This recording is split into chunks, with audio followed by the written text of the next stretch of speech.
ये पॉइंट्स हमने कल नहीं लिखे थे, इसलिए हम आज लिख रहे हैं। It is not only applicable to audit but applicable to all assignments.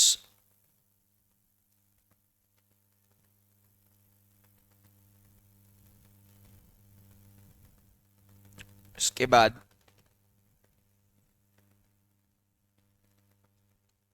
communication through email,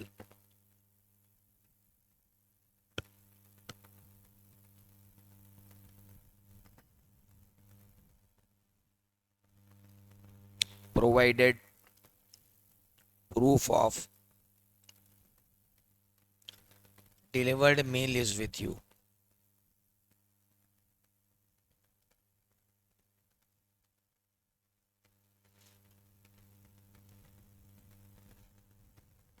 If premise was logged,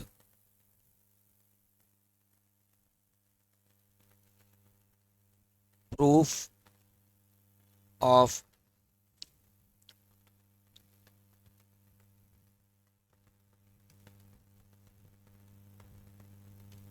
performance of delivery is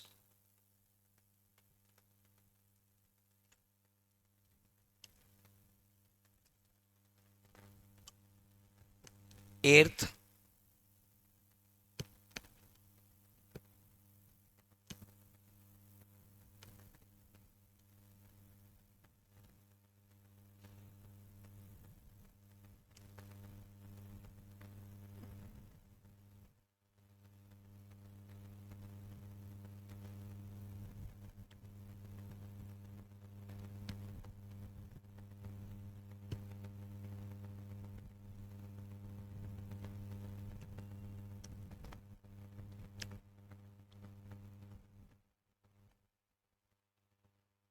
unjustified removal and undisputed fees not paid. In that case, what we have to do, dear?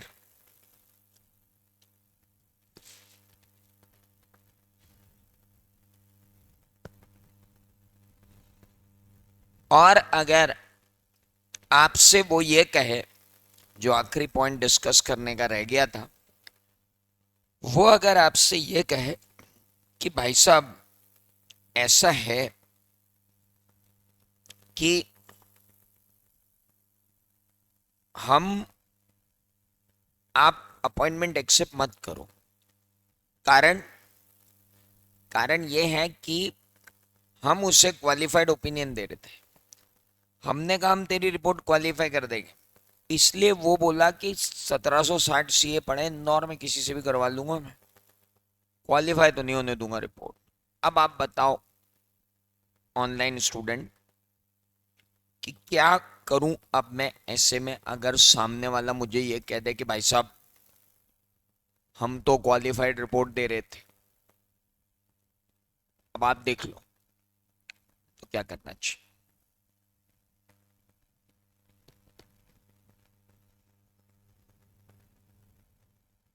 बोलिए।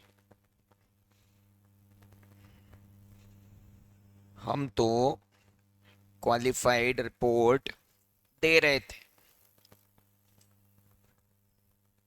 अब आप देख लो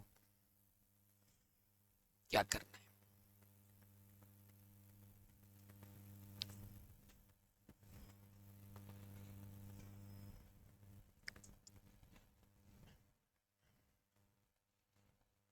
बताओ क्या करोगे? What would be your answer?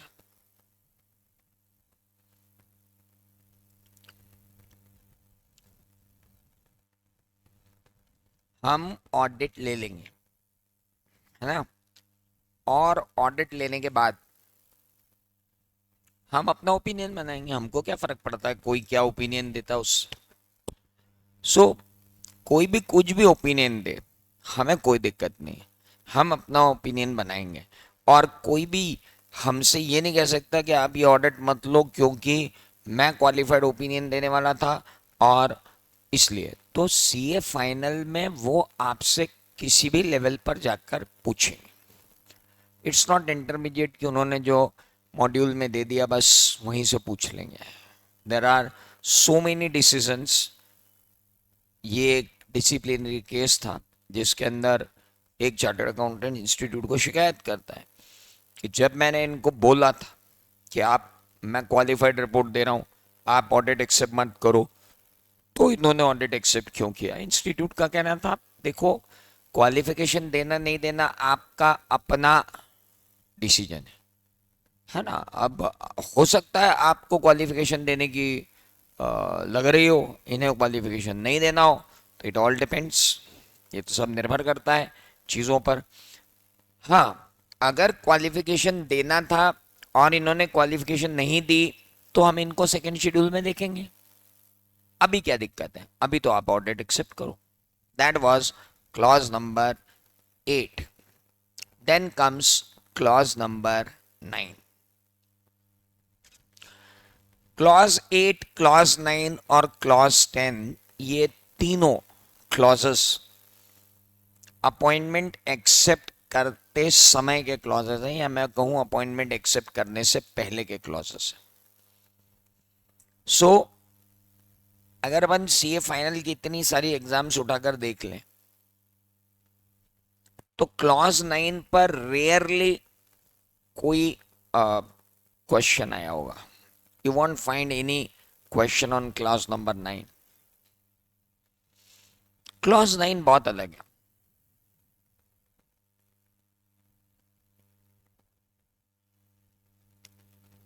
क्या कहता है क्लॉज 9? What clause 9 says? एक प्रैक्टिसिंग चार्टर्ड अकाउंटेंट को deemed to be guilty of professional misconduct माना जाएगा अगर वो एक्सेप्ट करता है अपॉइंटमेंट एज एन ऑडिटर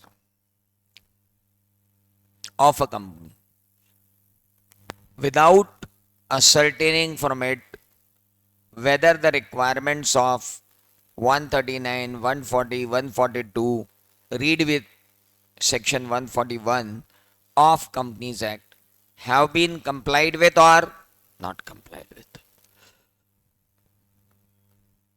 तो कहने का मतलब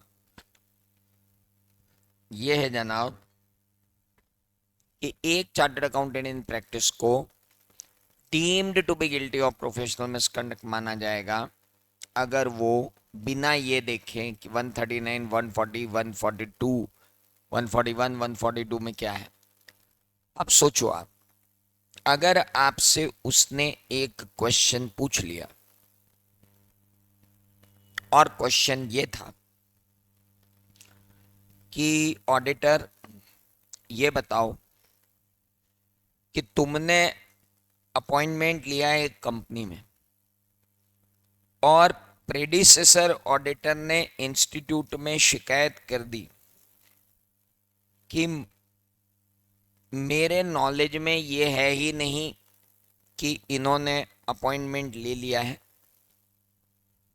दूसरी बात,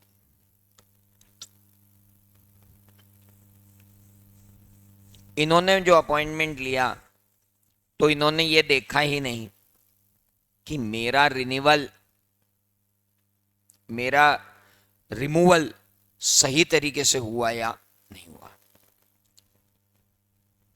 तो अब आप बताओ कि ऑडिटर कहां गिल्टी है। बाबू, ऑडिटर क्लॉज नंबर 8 में भी गिल्टी है और क्लॉज नंबर 9 में भी गिल्टी है। कारण, एक तो कम्युनिकेशन नहीं किया और दूसरा जब अपॉइंटमेंट लिया तो ये चेक क्यों नहीं किया। जब अपॉइंटमेंट लिया तो ये चेक क्यों नहीं किया कि 139 और 141 फॉलोड है या नहीं। सिंपल सी। तो दोनों में गड़बड़ है। मान लो सामने वाले का रिमूवल सही नहीं था, तो आपको एग्जैक्टली क्या क्या देखना चाहिए।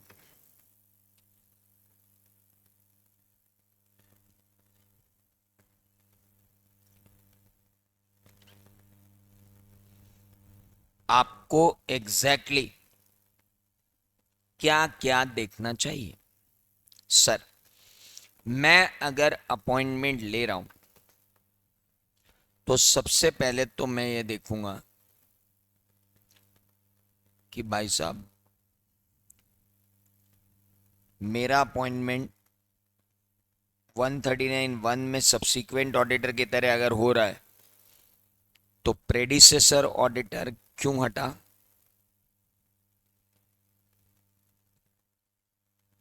दूसरा, उसके रिमूवल का प्रोसीजर फॉलो हुआ कि नहीं, या वो फेयरली रिटायरमेंट हुआ है तो रिटायरमेंट की एविडेंस दो कि वो रिटायर ही हो गया है। फिर मैं अपनी क्वालिफिकेशन देखूं, डिसक्वालिफिकेशन देखूं,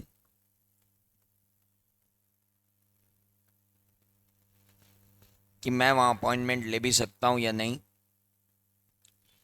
मेरा जनरल मीटिंग में अगर अपॉइंटमेंट हुआ है तो मुझे रिजोल्यूशन देखना पड़ेगा, बिल्कुल देखना पड़ेगा। सामने वाला अगर रिजाइन करके गया है तो ADT 3 फॉर्म उस फाइल करके गया होगा, मैं वो देखूंगा। सामने वाले को अगर तुमने रिमूव किया होगा तो ADT 2 फॉर्म वो भर के गया होगा, मैं वो देखूंगा। ADT 2 तुमने दिया होगा, मैं वो भर के देखूंगा। और मेरे केस में तुम साले ADT 1 फॉर्म भर रहे हो कि नहीं भर रहे हो, वो भी मैं देखूंगा। That I will check. तो भाई, इसमें तो कोई शक नहीं है कि कंपनीज एक्ट के अंदर आपको इतनी चीजें देख, समझ में आया? अब आते हैं क्लॉज नंबर 10। इसे एक बार आप पढ़ो, इसके अंदर अमेंडमेंट भी है, वो भी देखेंगे। Just read it out once.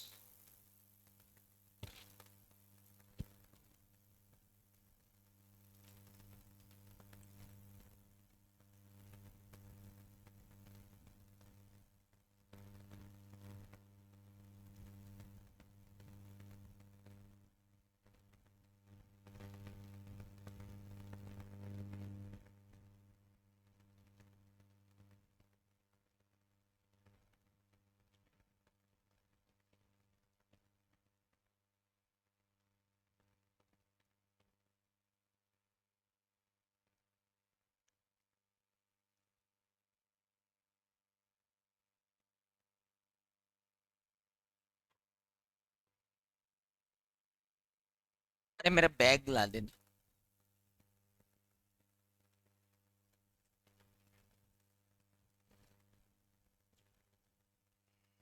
Bag ला दे।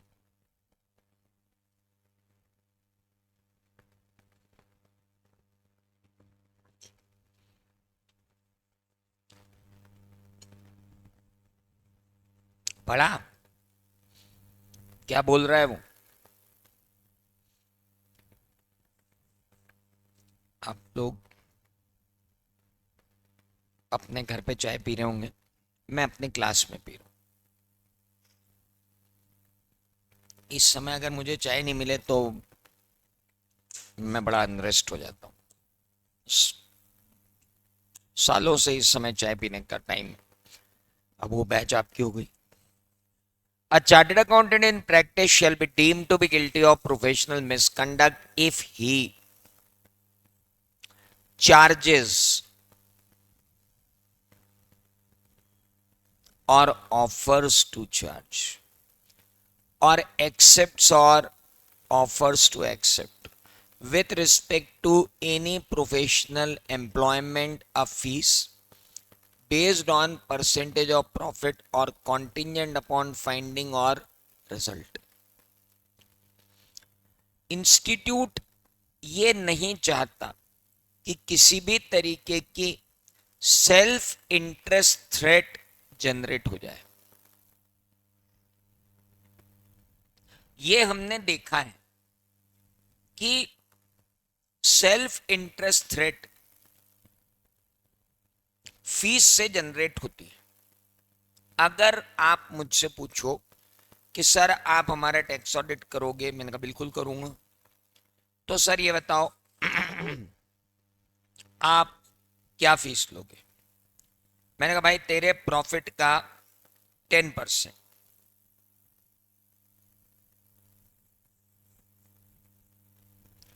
अब अगर उसने प्रॉफिट मैनिपुलेट करके ऊपर ले गया और मैंने गलती पकड़ ली कि बॉस इसने प्रॉफिट मैनिपुलेट किया, ये प्रॉफिट को बढ़ा रहा है, मेरी सेल्फ इंटरेस्ट थ्रेट आके खड़ी हो जाएगी।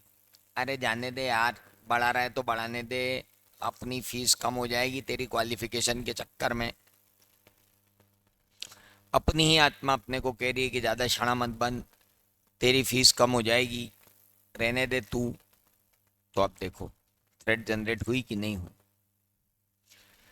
तो बाबू परसेंटेज ऑफ प्रॉफिट तो ना लेने देंगे। अच्छा सर, मेरे पास इनकम टैक्स की अपील आई। मैंने कहा, क्लाइंट ने पूछा कितने पैसे लोगे? मैंने कहा बाबू अगर अपील जीत गए तो 1 लाख रुपए, हार गए तो 10,000 रुपए। यानी मैं अब रिजल्ट पे बात कर रहा हूं।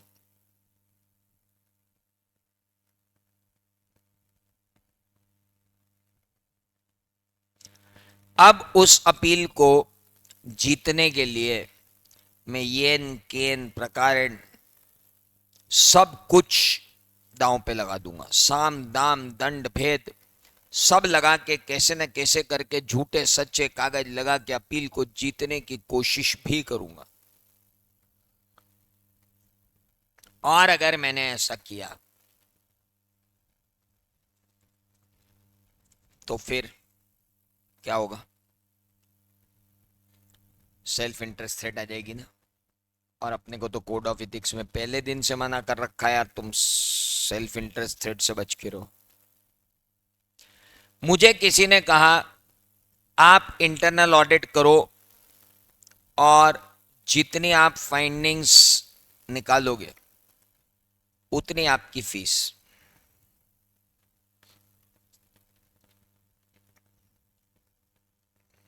यार मेरी ऑडिट की क्वालिटी को तुम फीस में मत तोलो। बार बार क्या जनरेट होती है? सेल्फ इंटरेस्ट थ्रेट बार बार जनरेट होती है।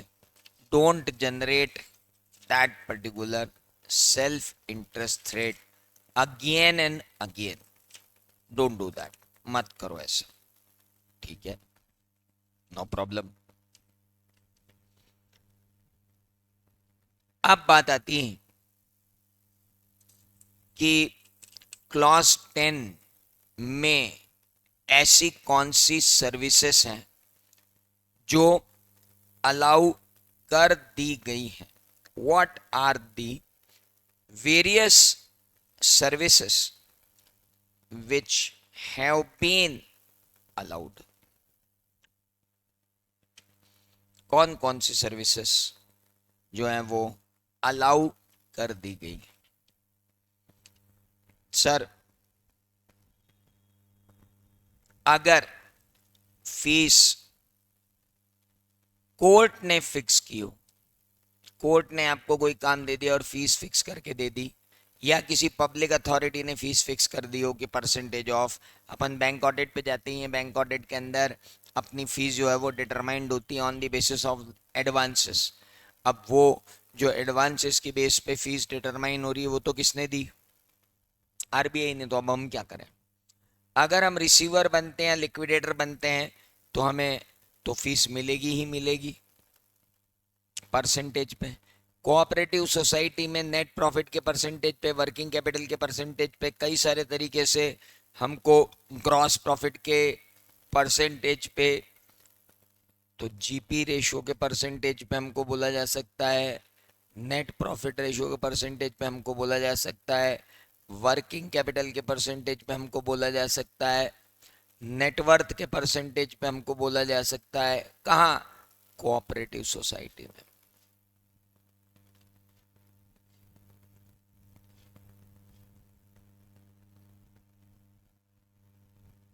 देन अगर आप वैल्यू और टैक्स लॉज में, तो आपको परसेंटेज के रूप में डिटरमाइन कर सकते हैं। कुछ मैनेजमेंट कंसल्टेंसी सर्विसेज हैं, उनमें आपको दिया जा सकता है percentage on the basis of contingent upon findings, या फंड रेजिंग सर्विसेज यानी फाइनेंशियल सर्विसेज अगर आप दे रहे हैं तो उसमें परसेंटेज हम दे सकते हैं कि आपके लिए प्राइवेट इक्विटी जनरेट करके देंगे, आपके लिए वेंचर कैपिटल लेकर आएंगे, आप उसके अंदर परसेंटेज दे सकते हैं। डेट रिकवरी सर्विसेज के अंदर आप परसेंटेज दे सकते हैं। कॉस्ट ऑप्टिमाइजेशन के लिए आप परसेंटेज दे सकते हैं। और कोई सर्विसेज जो काउंसिल डिसाइड करे, तो काउंसिल ने दो चीजें और डिसाइड कर दी जो बड़ी बड़ी इंपॉर्टेंट बातें हैं, और वो हैं insolvency professional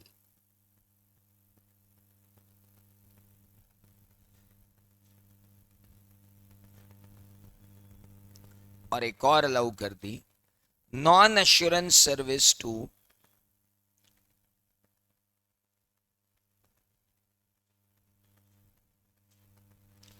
non audit client,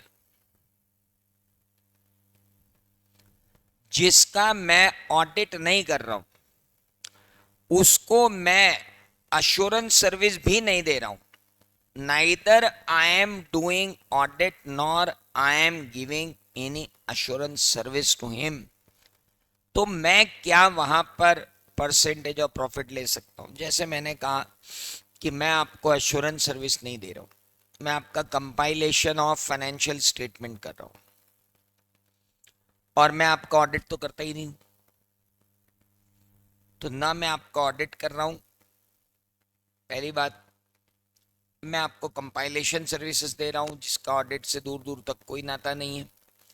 तो ऐसी स्थिति में, in such case, I can charge my fees on the basis of percentage of findings or percentage of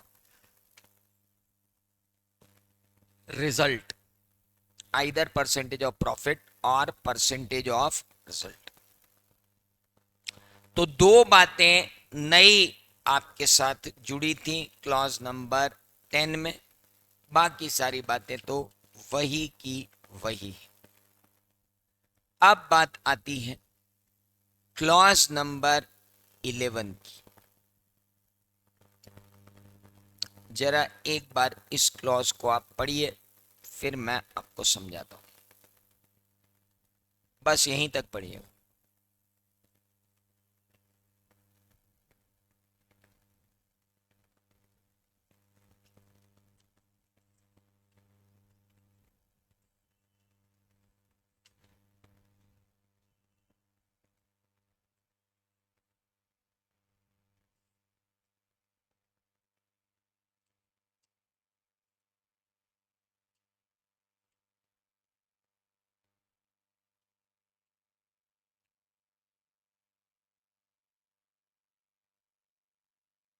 एक बार पढ़िए, फिर मैं आपको समझाऊंगा, बड़ा इंपॉर्टेंट।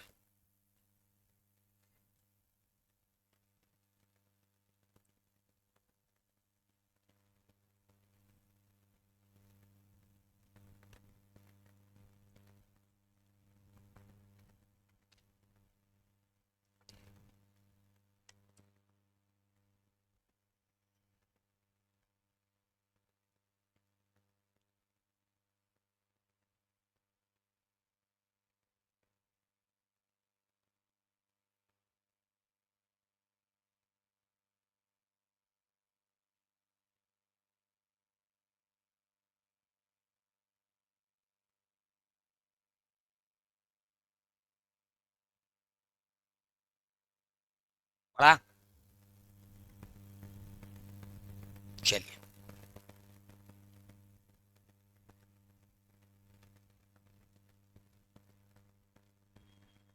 जी आशीष। Hello, hello. हाँ जी, बोलिए।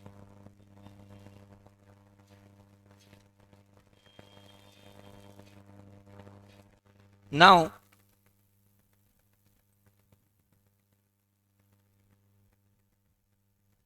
अब हम बात कर रहे हैं कि अगर एक चार्टर्ड अकाउंटेंट इन प्रैक्टिस, तो उसे हम deemed to be guilty of professional misconduct मान लेंगे अगर वो अपने आप को एंगेज करता है किसी भी ऐसे बिजनेस में या किसी भी ऐसे ऑक्यूपेशन में जो other than profession of CA है, जब तक कि काउंसिल परमिट ना करे। देखो यार, सर्टिफिकेट ऑफ प्रैक्टिस आपने ले ली ना, अब आप भूल जाओ कि आप कुछ और कर सकते हो। Once you obtain, you have obtain certificate of practice, you are good for nothing other than practice. आप सिर्फ प्रैक्टिस के ही लायक हो, बाकी काम आप नहीं कर सकते। बाकी काम करने के लिए आपको काउंसिल से परमिशन मांगनी पड़ेगी। You need to get permission from council. हाँ, अगर किसी कंपनी में डायरेक्टर बनना है, वो भी नॉन एग्जीक्यूटिव, तो आप कंपनी में बिना किसी काउंसिल अप्रूवल के क्या कर सकते हो? डायरेक्टर बन सकते हो। बस ध्यान रखना, जिस कंपनी में डायरेक्टर बन रहे हो नॉन एग्जीक्यूटिव, उसमें तुम या तुम्हारा पार्टनर ऑडिटर की तरह काम नहीं कर रहा। क्या हम as a whole time director जा सकते हैं? नहीं, होल टाइम डायरेक्टर नहीं जा सकते।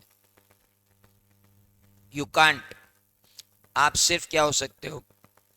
Part time director. You can not be a whole time director. Okay, okay. तो आप मुझे ये बताओ, मैं क्या क्या कर सकता हूं? भाई साहब, ऐसा है कि चार्टर्ड अकाउंटेंट को अभी तक अलग अलग समय पर अलग अलग परमिशन देते आए। एक दिन इंस्टीट्यूट ने यह सोचा कि यार, अलग अलग आदमी आया, अलग अलग परमिशन लेके चला गया और वापस भी लौट के नहीं आया कि अब ये कर क्या रहा है। तो इंस्टीट्यूट ने इतनी सारी परमिशन दे रखी थी, उसके बाद इंस्टीट्यूट ने कहा सुनो रे, इतनी चीजों के लिए मैं जनरल परमिशन दे रहा हूं, इनके अलावा चीजों के लिए आपको जाना पड़ेगा इंस्टीट्यूट की एग्जीक्यूटिव कमेटी के पास और परमिशन लेनी पड़ेगी। किन किन चीजों के लिए इंस्टीट्यूट ने परमिशन दे दी? आइए, तुम्हें किताब लिखनी है, लिखो। आर्टिकल लिखना है, लिखो। जिस सब्जेक्ट पे लिखना है उस सब्जेक्ट पे लिखो। कॉमर्स के अलावा लिखना है, उसके ऊपर लिखो। आध्यात्म पे लिखना है, उसके ऊपर लिखो। बस ऐसी चीजों पे मत लिखना कि बदनामी हो जाए। ओके। लाइफ इंश्योरेंस एजेंसी मत ले लेना, लेकिन अगर तुमने सीए बनने से पहले लाइफ इंश्योरेंस एजेंसी अपने पास रखी थी, सीए बनने के बाद तुमने लाइफ इंश्योरेंस एजेंसी को दे दिया वापस क्योंकि तुमने सीओपी ली, लेकिन जब तक तुम सीए नहीं बने थे तब तक तुमने उस लाइफ इंश्योरेंस कंपनी में बहुत सारा काम किया हुआ था, बहुत पॉलिसी बेची थी। तो वो जो पॉलिसियां बेची थी उनका जो कमीशन आने वाला था, हाँ, तो फिर उस कमीशन के लिमिटेड पर्पस के लिए तुम वो पार्ट अपने साथ रख लो, लिमिटेड पर्पस के लिए। बाकी अब तो तुम प्रैक्टिसिंग सीए हो, तुम LIC अब नहीं करोगे, ये ध्यान रखना।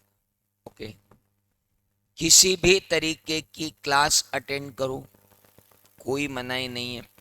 कथक सीखने जाओ, डिस्को सीखने जाओ, सालसा सीखने जाओ, जुम्बा सीखने जाओ, जो करना है वो करो। जो एग्जाम में अपीयर होना है वो एग्जाम में अपीयर हो, एग्जाम में अपीयर होने से हम मना ही नहीं कर रहे। पब्लिक इलेक्टिव ऑफिसेस ले लो ना, MLA MLP MLC लो, जब इतने लोग बन रहे तो तुम भी बनो। किसी NGO के ट्रस्टी बन जाओ, कौन रोक रहा है तुमको, लेकिन ऑनरेरियम मत लेना, पारिश्रमिक मत लेना। ऑनररी ट्रस्टी बनना, ऑनरेरियम वाला ट्रस्टी मत बनना। नोटरी पब्लिक बन सकते हो जहां पर स्टैंप दिए जाते हैं। अगर कहीं झगड़ा हो रहा है तो तुम्हें शांति के लिए भेजा जा सकता है, जस्टिस ऑफ पीस। तुम स्पेशल एग्जीक्यूटिव मजिस्ट्रेट की तरह भी गवर्नमेंट द्वारा अपॉइंट हो सकते हो, कभी बल्क में केसेस सॉल्व करना हो फाइनेंशियल फ्रॉड के। तो पार्ट टाइम ट्यूटरशिप तुमको ICI में करना है, तुम ICI में करो। तुम किसी भी एग्जाम के वैल्यूअर बन जाओ, पेपर सेटर बन जाओ। तुम किसी भी प्रोफेशनल जर्नल की एडिटरशिप कर लो। यहां इंपॉर्टेंट है प्रोफेशनल।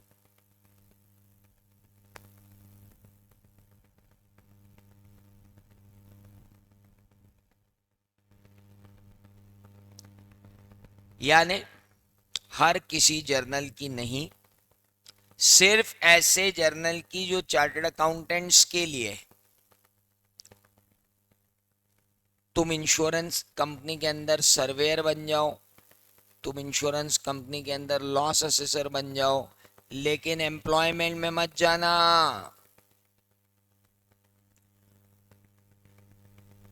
तुम बैंक के रिकवरी कंसल्टेंट बन जाओ, लेकिन तुम रिकवरी पे मत चले जाना। Just become recovery consultant of the bank. तुम टीच करो, लेकिन 25 घंटे से अंदर अंदर टीच करो। कब?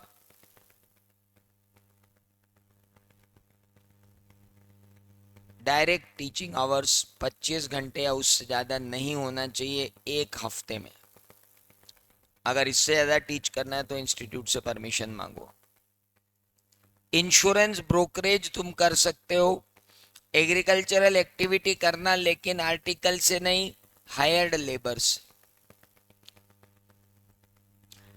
पुश्तैनी जमीन है, खेती तो करनी पड़ेगी, या आप ही ने कोई फार्म हाउस खरीदा है, खेती तो करनी पड़ेगी, करो, लेकिन हायर्ड लेबर की सहायता से। आर्टिकल को मत भेज देना खेत जोतने। टिन फैसिलिटेटर बन सकते हो, तुम सबको टिन नंबर दिलवा सकते हो अपने कियोस्क से। तुम इक्विटी रिसर्च के एडवाइजर बन सकते हो, लेकिन इक्विटी रिसर्च के अंदर पोर्टफोलियो मैनेजमेंट मत कर देना। तुम किसी ट्रस्ट के सेटलर बन सकते हो, कोई दिक्कत नहीं है उस ट्रस्ट को सेटल करने वाला। तुम आर्बिट्रेटर बन सकते हो, मीडिएटर बन सकते हो, इंसॉल्वेंसी रिजोल्यूशन प्रोफेशनल या रिजोल्यूशन प्रोफेशनल भी बन सकते हो। कोई टेंशन है ही नहीं, इतने काम तो तुमको वैसे ही अलाउ कर दिए गए। इनके लिए तुम्हें परमिशन मांगने की जरूरत नहीं है। क्या मैं प्रमोटर ऑफ अ कंपनी बन सकता हूं? बनूं? कौन मना कर रहा है? क्या मैं कंपनी में शेयर होल्डर बन सकता हूं? बनूं? कौन मना कर रहा है? अलाउड है।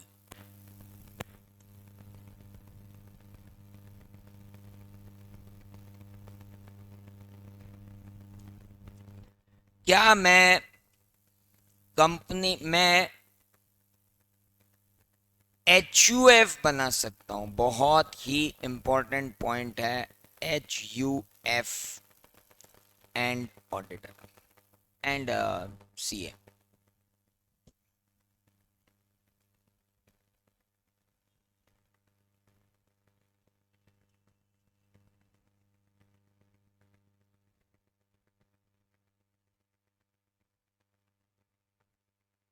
अब मेरी आपसे छोटी सी रिक्वेस्ट, क्या आप एक बार ये जो पेज नंबर 19.82 पे डिस्कशन दिया गया है, इसको पूरा पढ़ो, मेरे सामने पढ़ो, फिर मुझसे डिस्कस करो, फिर अपन बात करें जल्दी से। पेज 19.82 पर जो इंस्टीट्यूट ने नया मॉड्यूल दिया है, उस पर एक HUF का डिस्कशन करो। पहले तो इस HUF के ऊपर इंपॉर्टेंट मार्क करो, बहुत इंपॉर्टेंट है, इंपॉर्टेंट नहीं बहुत इंपॉर्टेंट है, और इसके आने के चांसेस ज़्यादा है।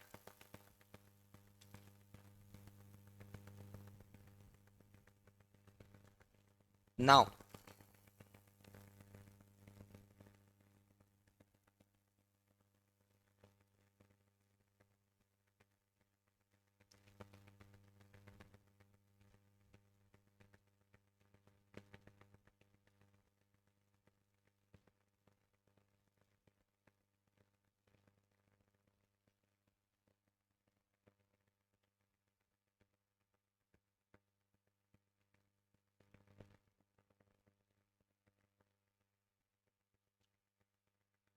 पढ़ा?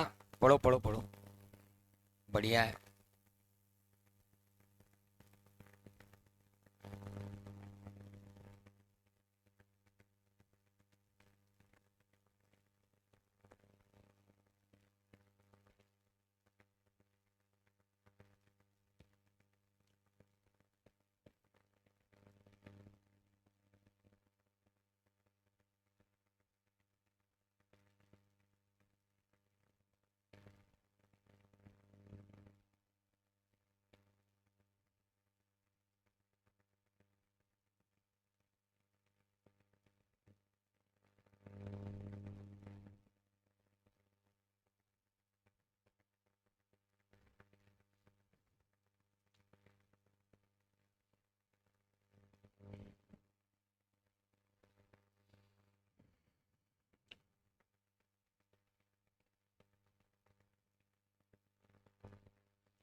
पढ़ा?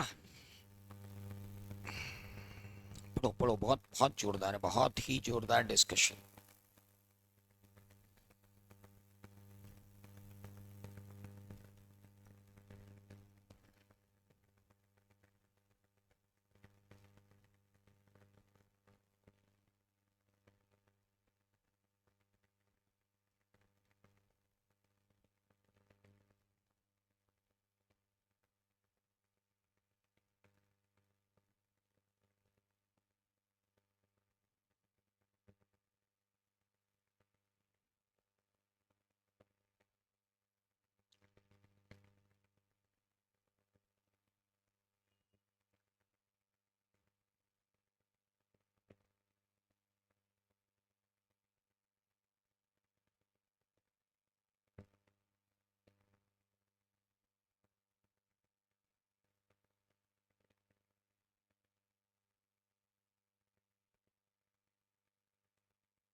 पढ़ा?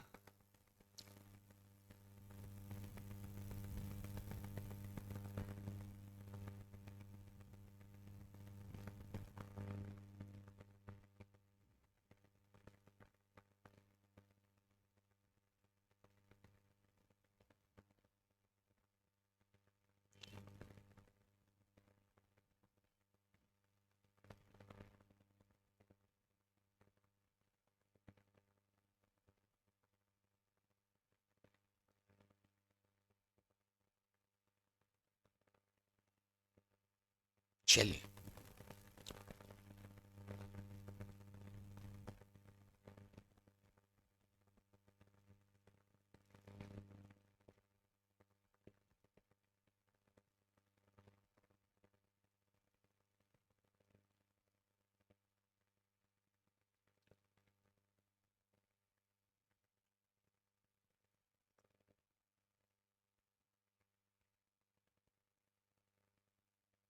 चलिए, HUF के बारे में जरा हम बात कर लें। इंपॉर्टेंट डिस्कशन है। क्या बोलता है? Member of the institute can acquire interest is family business in any of the following manner: as a proprietary firm, as a partnership firm, in the name and style of HUF, as its karta or member. Member of the institute can acquire interest in family business. Family business में कई सारा interest आपका आ सकता है। तो आप मान लो पिताजी हैं, पिताजी प्रोपराइटर थे और आप अकेले बच्चे हो, आप सीए इन प्रैक्टिस हो। पिताजी की मतलब जो बंदा सीए है वो सीए बन गया है, उसके पिताजी की प्रोप्राइटरशिप कंसर्न है। अब मान लीजिए ए एक बंदा है, उसके फादर की प्रोप्राइटरशिप कंसर्न है, किराने की शॉप है। ए तो अपनी सीए फर्म चलाता है।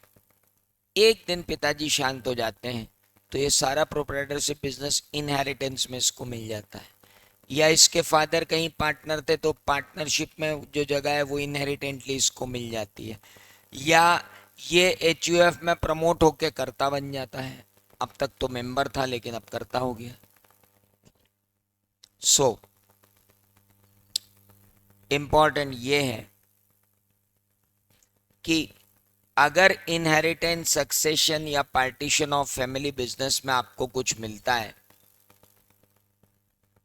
तो आपको ये प्रूव करना पड़ेगा कि आप डायरेक्टली इस बिजनेस में कहीं भी इन्वॉल्व नहीं है, और आपको ये प्रूव करना पड़ेगा कि भाई साहब आप क्यों इन्वॉल्व नहीं है, ऐसा क्या है, आपने ऐसी क्या व्यवस्था जमा रखी कि आप वहां इन्वॉल्व नहीं है।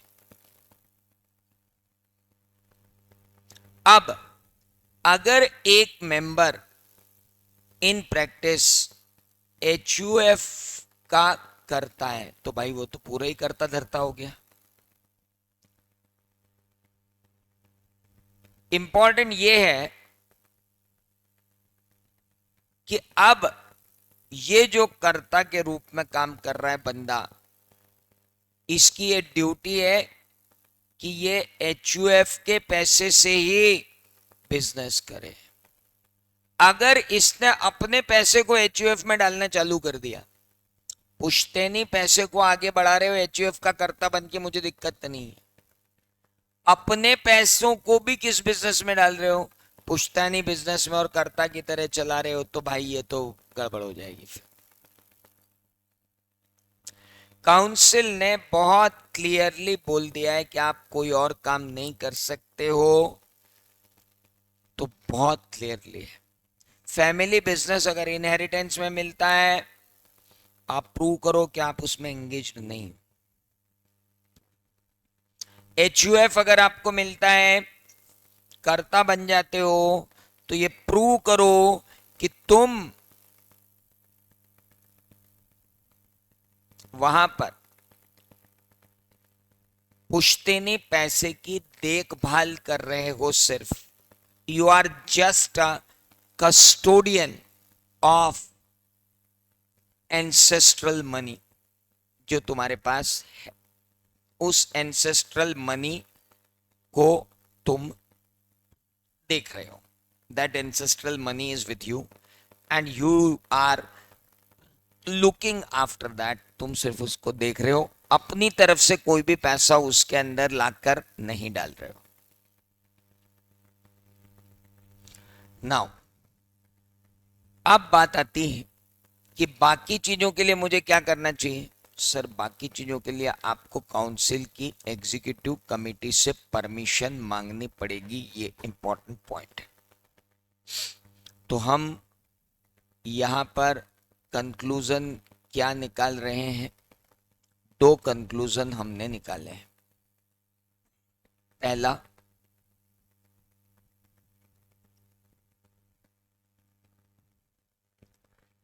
if family business,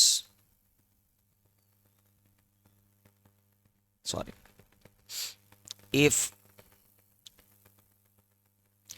interest in family business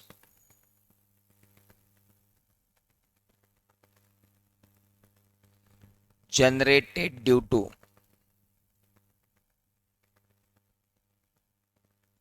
succession, inheritance, or division,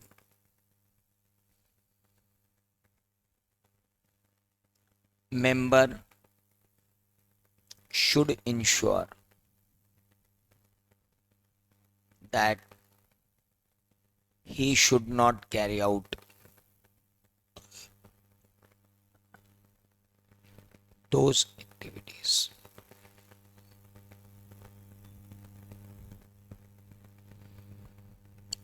If he has certificate of practice. दूसरी बात, if he becomes कर्ता of HUF, he should not invest his money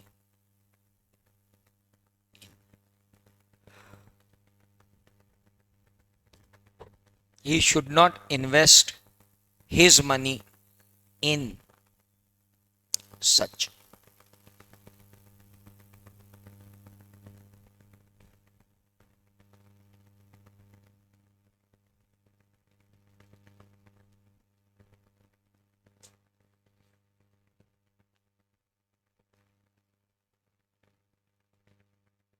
Should carry forward business with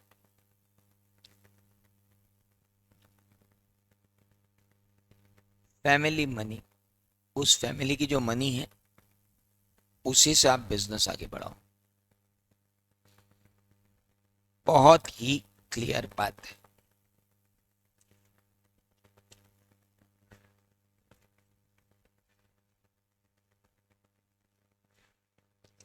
आगे बढ़े, चलिए। तो ये था आपका क्लॉज नंबर 11, लेकिन इसमें अभी कुछ बातें और हैं जो आई नहीं है, यहाँ मॉड्यूल में भी नहीं आई है। क्या मैं derivatives, future, options, securities, intraday trading कर सकता हूं? मैं कह रहा हूं ये इस वक्त का मोस्ट इंपॉर्टेंट ऑब्जर्वेशन।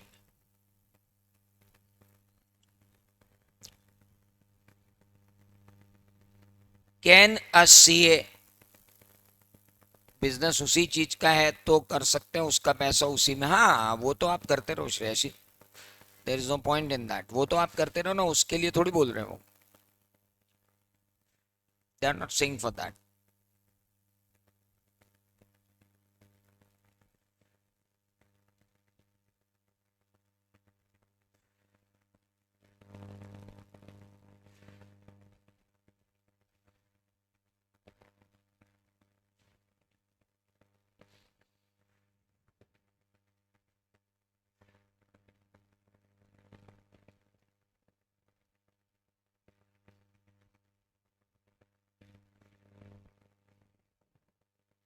बताओ भैया बताओ, क्या मैं इंट्राडे ट्रेडिंग कर सकता हूं?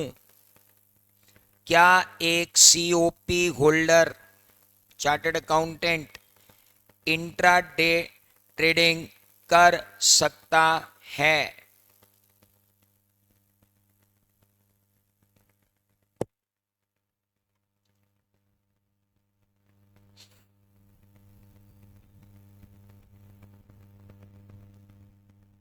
बताइए। अरे यार ऐसा मत करो यार, बताओ भैया।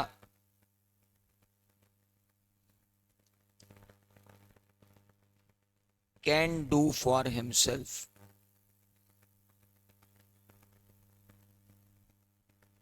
कांट डू फॉर क्लाइंट,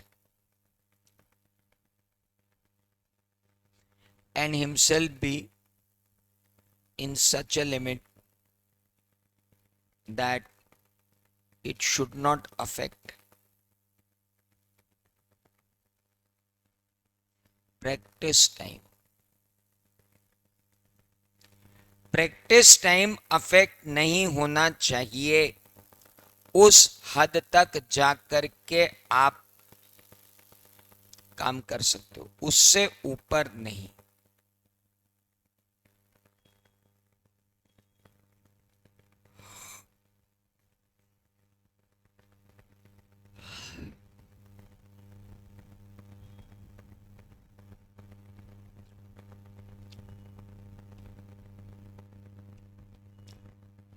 क्या मैं F&O में डील कर लूं?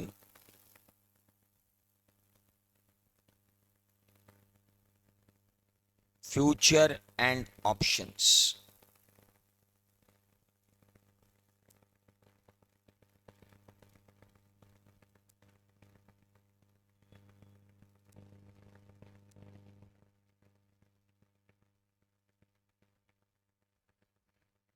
बताइए साहब।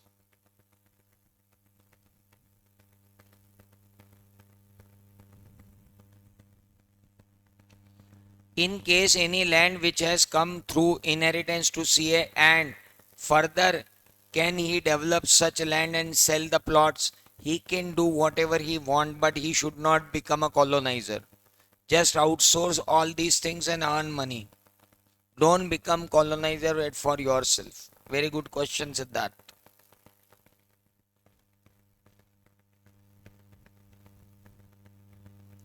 आप मुझे अगली बात बताओ, फ्यूचर एंड ऑप्शन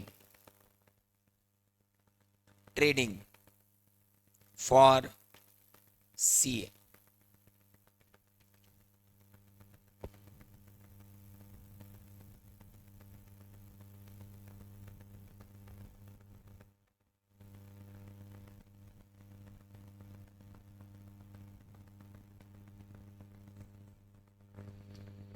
देखिए सर, ऐसा है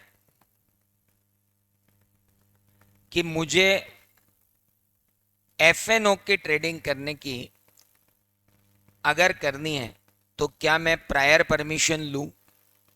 यस, एफएनओ ट्रेडिंग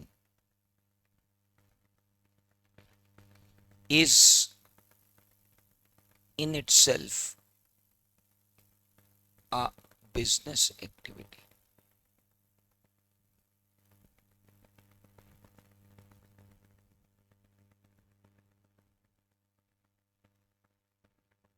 Hence,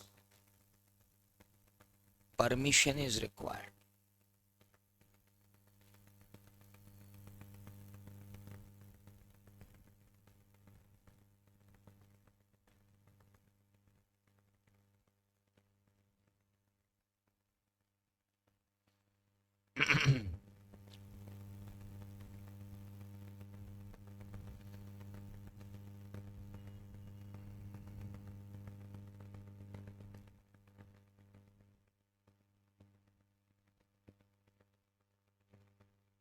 थोड़ा सा अलग है। फ्यूचर एंड ऑप्शन ट्रेडिंग, क्योंकि फ्यूचर्स एंड ऑप्शंस जो हैं वो थोड़े से अलग है।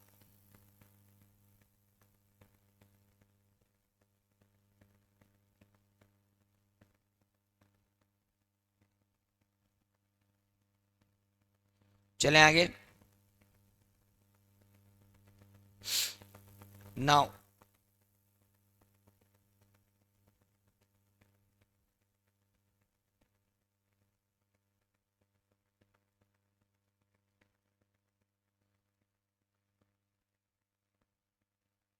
चलिए, ये हुआ आपका क्लॉज नंबर 11। अब आते हैं क्लॉज नंबर 12 पर। इसे जरा एक बार पढ़ लीजिए।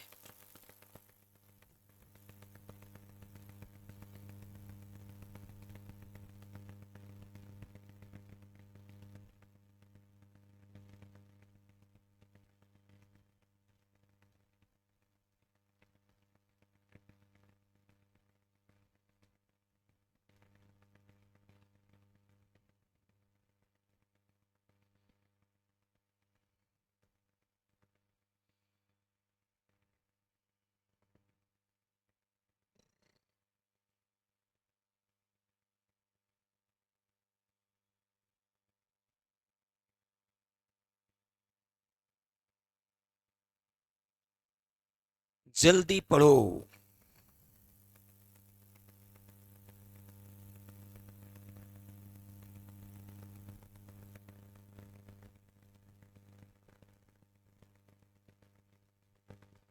अच्छा, जो ऊपर अपन बात कर रहे थे, FnO trading, future and options, इसमें डिलीवरी बेस्ड ट्रांजैक्शन और नॉन डिलीवरी बेस्ड, मतलब कमोडिटी के अंदर अगर अपन बात करें तो क्या, और अदर देन कमोडिटी बात करें तो क्या। सर एक मिनट, कमोडिटी के अंदर तो आप अगर ये सब करना चाहते हो तो आपको स्पेसिफिक परमिशन लेनी पड़ेगी। और अगर आप फ्यूचर एंड ऑप्शन किस के अंदर फाइनेंशियल इंस्ट्रूमेंट में डील करना चाहते हो, थोड़े बहुत फ्यूचर एंड ऑप्शन के डीलिंग है तो नो प्रॉब्लम, वो भी आपकी पर्सनल कैपेसिटी में। क्लाइंट की कैपेसिटी में तो आप कर ही नहीं सकते। It's very important. क्लाइंट की कैपेसिटी में तो आप कर ही नहीं सकते। फ्यूचर एंड ऑप्शन के लिए मैं आपको एक छोटा सा शेयर करना चाहूंगा।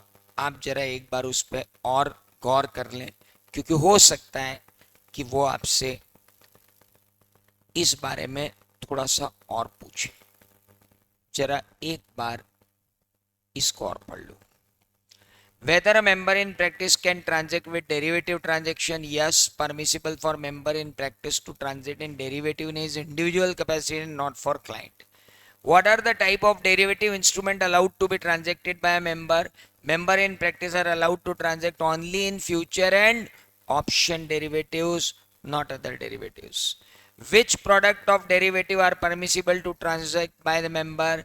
Member in practice are allowed to transact in equity and currency derivative. I was talking about commodity derivatives. Here I am talking about equity and currency derivatives. Whether member practices are allowed to transact in commodity derivative? No.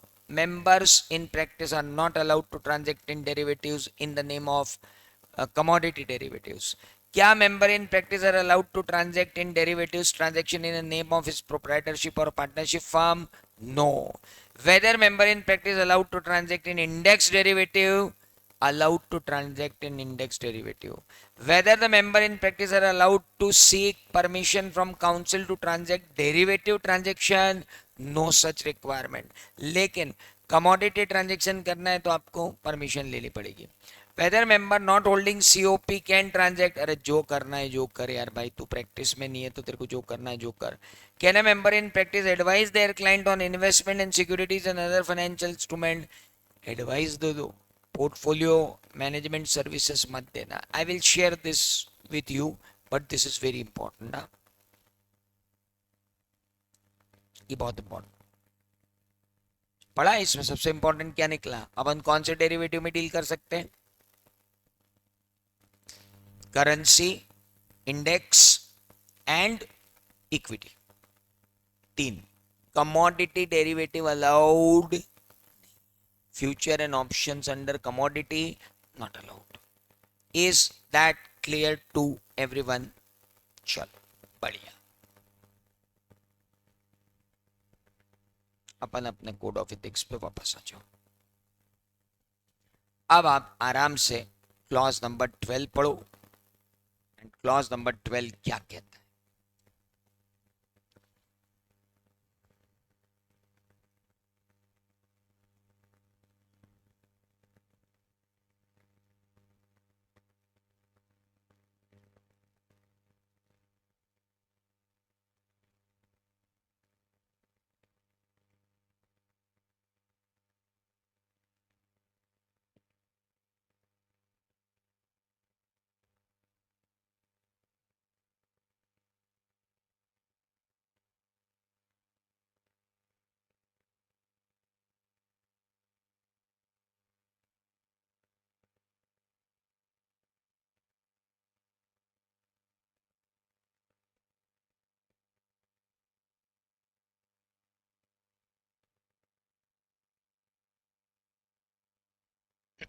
पढ़ा? कौन sign कर सकता है audit report पर? भाई या तो तू साइन कर दे या तेरा पार्टनर साइन कर दे, तीसरे को साइन करने को देना मत. Allows any person not being a member of ICAI in practice और a member not being his partner. जब नॉट लग जाता है ना तो और एंड हो जाता है, ये तो आपको मालूम है ना. जब यहाँ नॉट लग गया तो और तो एंड हो गया ना. यानी member of ICAI in practice भी होना चाहिए और उसका पार्टनर भी होना चाहिए, तब जाकर के क्या किया जा सकता है, साइन. अदरवाइज तो नहीं हो पाएगा.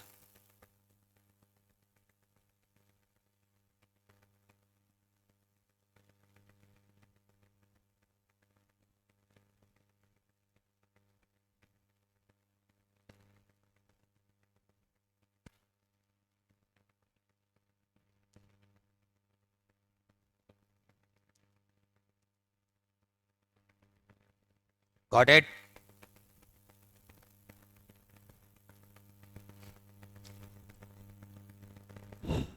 किस पे साइन नहीं कर सकता? बैलेंस शीट पे. किस पे साइन नहीं कर सकता? P&L पे. किस पे साइन नहीं कर सकता? रिपोर्ट पे. किस पे साइन नहीं कर सकता? Financial statements. यानी हम आर्टिकल्स, हम एम्प्लॉय क्या साइन कर सकते हैं? नो. तो हम क्या साइन कर सकते हैं? देखो, ऑडिट क्वेरी साइन करके मंगवा लो क्लाइंट से, कोई तुमको रोकने वाला नहीं है. इंफॉर्मेशन मंगानी है, रिटर्न रिप्रेजेंटेशन मांगना, मंगवा लो, तुमसे कोई रोकने वाला नहीं है. Management control questionnaire, internal control questionnaire भरवाने वाले हो तुम, जाओ भरवाओ, तुम्हें कोई दिक्कत नहीं है. ऑब्जर्वेशन इशू करना है क्लाइंट को, कर दो, कोई दिक्कत नहीं है. स्टैंपिंग और इनिशियल करना है वाउचर पे, कर दो, कोई दिक्कत नहीं है. रूटीन करस्पॉन्डेंस क्लाइंट से करना है, करो, कोई दिक्कत नहीं है. मेमोरेंडा इशू करना है क्लाइंट को, कर दो, कोई दिक्कत नहीं है. एक्नॉलेजमेंट इशू करना है कि हाँ हमारी फर्म को ये किताबें रिसीव हुई, कर दो. बिल रेज करना है, कर दो. कौन मना कर? ये सब काम तो करो. इन सब काम को करने की कहाँ मनाही कर रहे हैं हम? करो करो, ये सब काम तो करो भैया, ये तो काम करना ही चाहिए आपको. करो करो, डू इट. क्या नहीं कर सकते हो?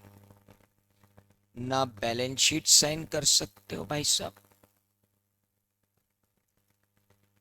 ना P&L, ना रिपोर्ट, ना फाइनेंशियल स्टेट. कुछ भी साइन नहीं होंगे. Nothing to be signed by anyone.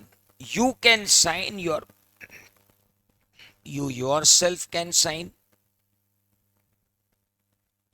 or your partner can sign. बात खत्म हो गई.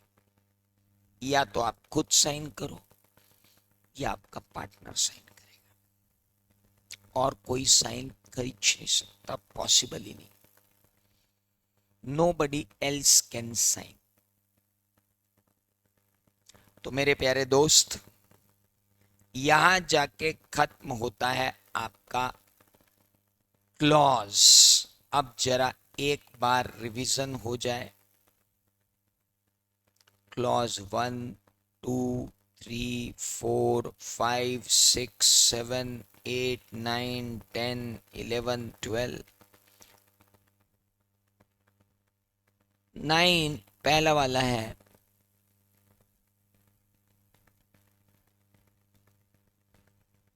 allowing a person to practice.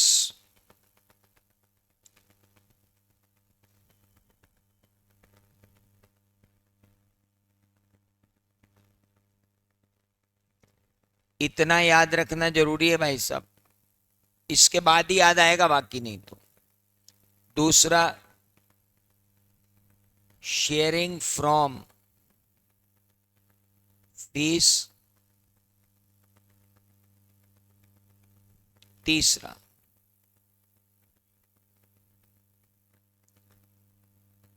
sharing from others fees, partnership, securing business, solicitation, advertisement,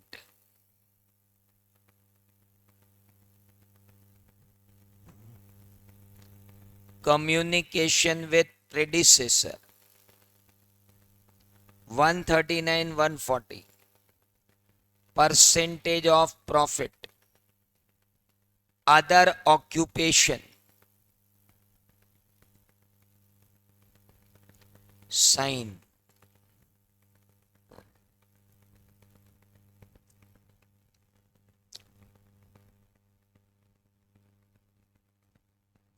याद आए? अब जरा मेरे साथ उस टेबल पर चलो जो टेबल तुमने पांचवें क्लॉज के अंत पर बनाई थी. Go to that table which we have prepared at the end of clause 5. और अब मुझे वहां पर क्लॉज 12 लिख कर बताओ कि कौन कौन से लोग तुम्हारे बिहाफ पे साइन कर सकते हैं. सीए इन प्रैक्टिस तुम्हारा एम्प्लॉय नहीं, सीए इन प्रैक्टिस तुम्हारा पार्टनर, हाँ सीए इन प्रैक्टिस है लेकिन ना तो एम्प्लॉय है ना तो पार्टनर है, नहीं. सीए इन सर्विस कभी नहीं, ये भी कभी नहीं. CA neither in COP nor employ नहीं, सुपर 8 नहीं. सिर्फ दो लोग साइन कर सकते हैं, एक तुम खुद और एक तुम्हारा. कंप्लीट करो इस टेबल को, कंप्लीट दैट टेबल.